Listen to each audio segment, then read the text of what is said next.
اهلا وسهلا بيكم. ازيكم؟ عاملين ايه؟ يا رب تكونوا بخير.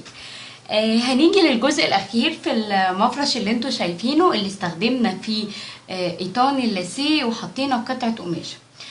فاحنا هنعرف ازاي احنا عملنا قطعه القماشه ثبتناها بالطريقه دي. بس قبل ما نتكلم في الطريقة، يا ريت اللي أول مرة يشوفني وعجبته فكرة القناة ما يبخلش عليا بالاشتراك في القناة علشان القناة تكبر.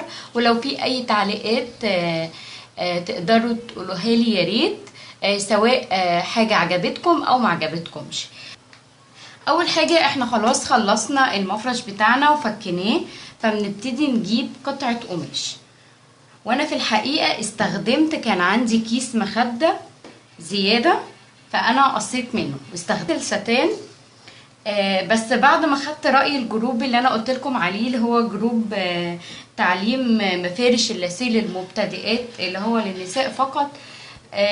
خدت رأيهم، قالوا لي لا خليكي في القماش لعدة اسباب، وبوجه لهم الف شكر والف تحية طبعا. القماش سهل ان انت تخيطي او تثبتي عليه القطان. ان درجة اللون اللي انا كنت جايباها كانت بعيدة شوية عن درجة اللون دي. فاختصارا للوقت انا عملت الجزء ده يا دوبك، سبت بس الجزء ده هوريلكم الفكرة. اول حاجة احنا بنجيب قطعة القماش بنحطها كده وبنثبتها بدبابيس كده اهو.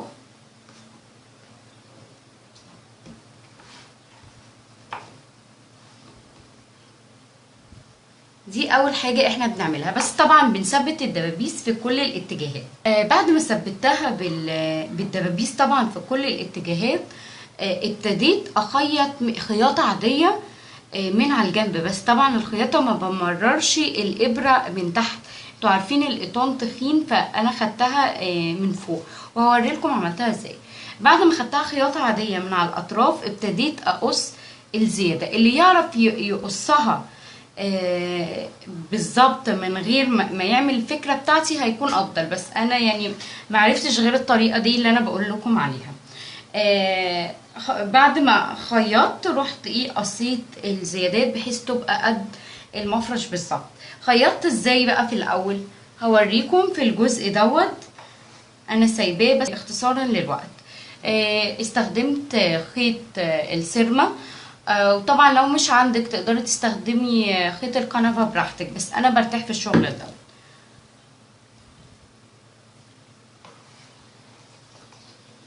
بثبت الابرة بتاعتي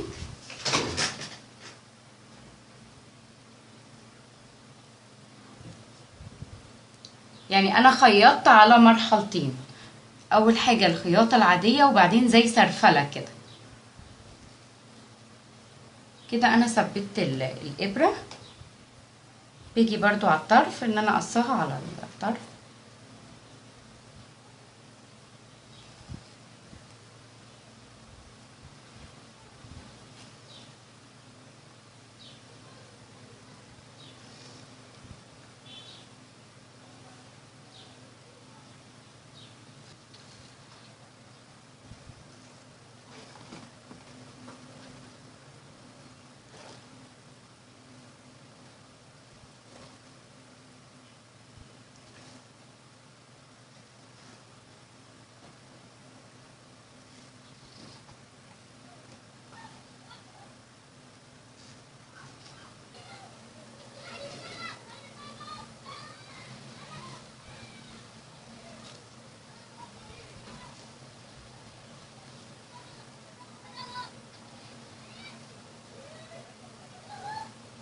وبعد ما نخلصها خياطة عادية جدا هنبتدي نعملها زي سرفلة، يعني هنيجي من على الطرف كده ناخد جزء من القطان ونطلع بيه اهي.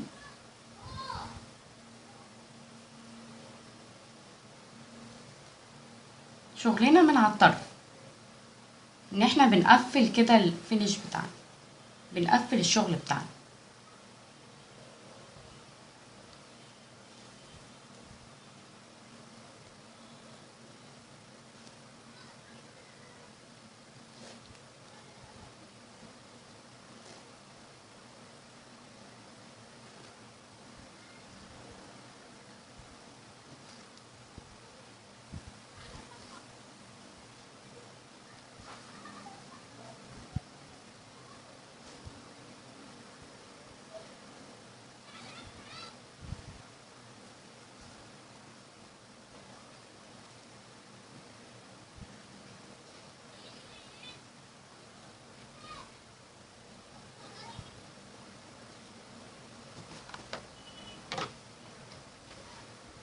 كده تقريبا احنا خلصنا السرفلة او تقفيل المفرش بتاعنا.